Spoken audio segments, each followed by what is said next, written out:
और मेरे भाई तवज्जो करें, तवज्जो है दरवाजे पे खड़े वाले भैया, अरे उनसे क्या कह रहे हो तुम, इधर सुनो। देखो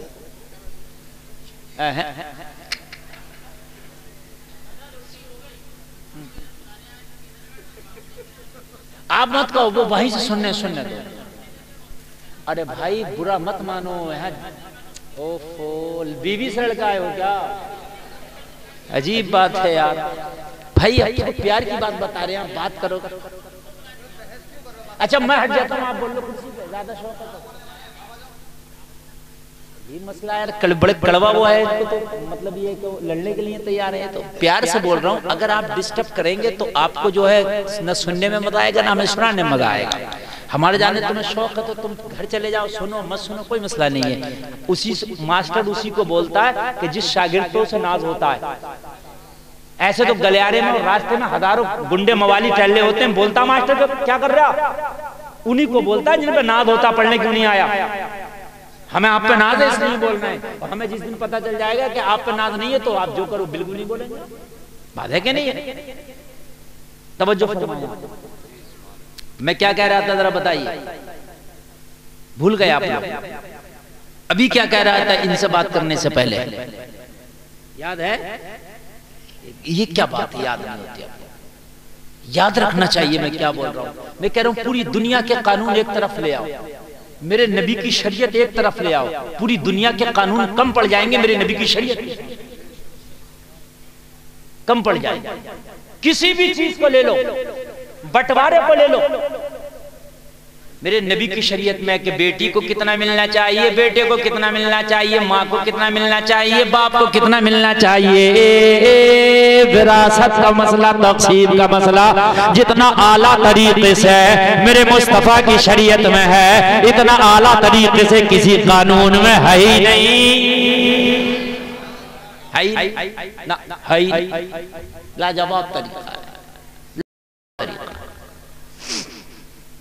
देखें आप शादी कोई ले लें, शादी किसी भी मजहब में जाओ, जितना प्यारा तरीका मजहब इस्लाम में है शादी करने का, इतना प्यारा तरीका पूरी दुनिया के किसी मजहब में नहीं। आप कहोगे कैसे, तो सुने आप। अगर लड़का बादशाह है या शहजादा है, कितनी भी पावर का मालिक है, लड़की चाहे कितनी भी गरीब है, कितनी भी कमजोर है, लेकिन जबरदस्ती शादी पावर की बुनियाद पर नहीं कर सकता। इस्लाम ये कहता, शरीयत मुस्तफा ये कहती है, निकाह जब होगा लड़की भी खुशी से इजाजत दे दे, लड़का भी खुशी से इजाजत दे दे, दोनों राजी हो और दोनों इजाजत दे के कबूल कर ले, तब निकाह होगा। और दोनों में से एक ही मना कर दे तो जबरदस्ती शादी नहीं हो सकती। बताइए, आप इतना प्यारा है ही नहीं कहीं भी। पहले लड़की से पूछा जाता है कि तुम्हारा निकाह फला लड़के के साथ कराना चाहते हैं, क्या आपको ये शादी मंजूर है, क्या आप इसको कबूल करती हैं, इजाजत देती हैं? वो इजाजत दे दे हाँ मैं इजाजत देती हूँ। अगर वो इजाजत दे दे हाँ मैं इजाजत देती हूँ, बहुत सी लड़कियां इजाजत नहीं देती हैं, रोना पीटना ज्यादा करती हैं, ऐसा भी होता है। तो अगर उस वक्त खाली वो रजिस्टर पर दस्तखत भी कर दे तो वो इजाजत मानी जाएगी। समझ रहे हैं आप?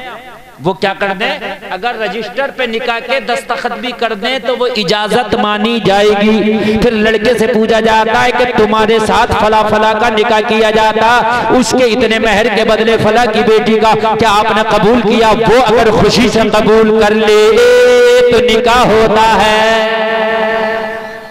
बताओ अगर किसी मजहब में ऐसा है, कहीं घुमाया जाता है, कहीं फिराया जाता है, कहीं घुमाया जाता है, कहीं दिखाया जाता है, कहीं कुछ, ये सारी चीजें हैं अलग अलग, लेकिन मजहब इस्लाम वाहरे तेरे मैं इस्लामी मजहब में तेरे कानून पर कुर्बान। और ये जो नेट के जरिए निकाह हो रहे हैं, मसला भी सुन ले, ये निकाह जायज नहीं है।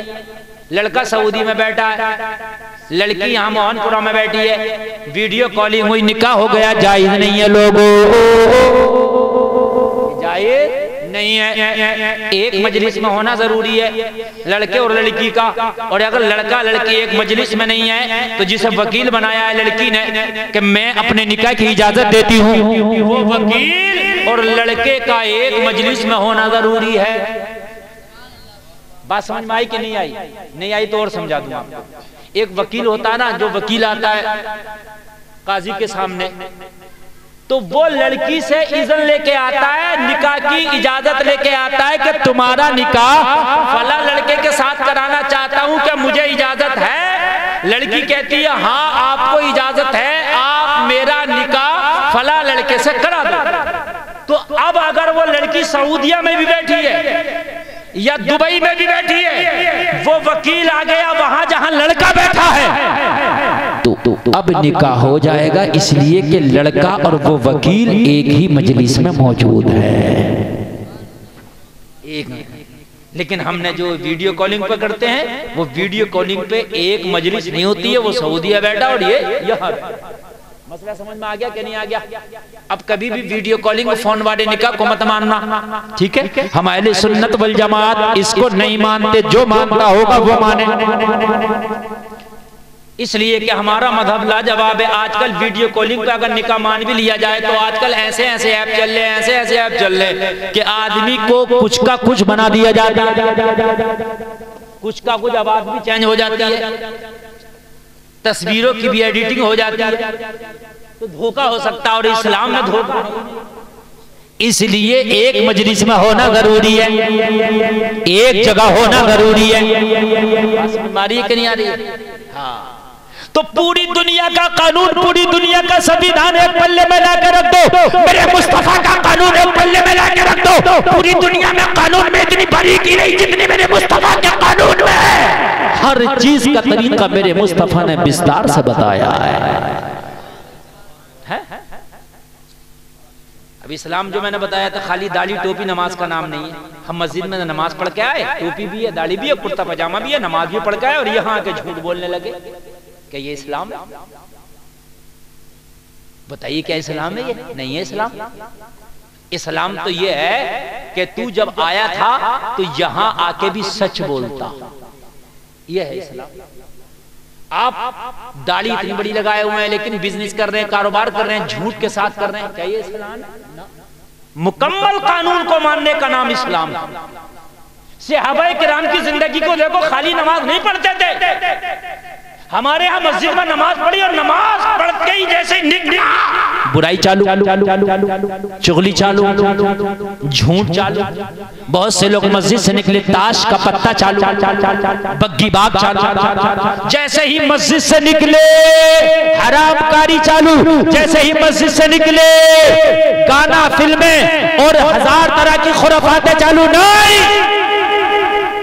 ये इस्लाम नहीं है। मस्जिद में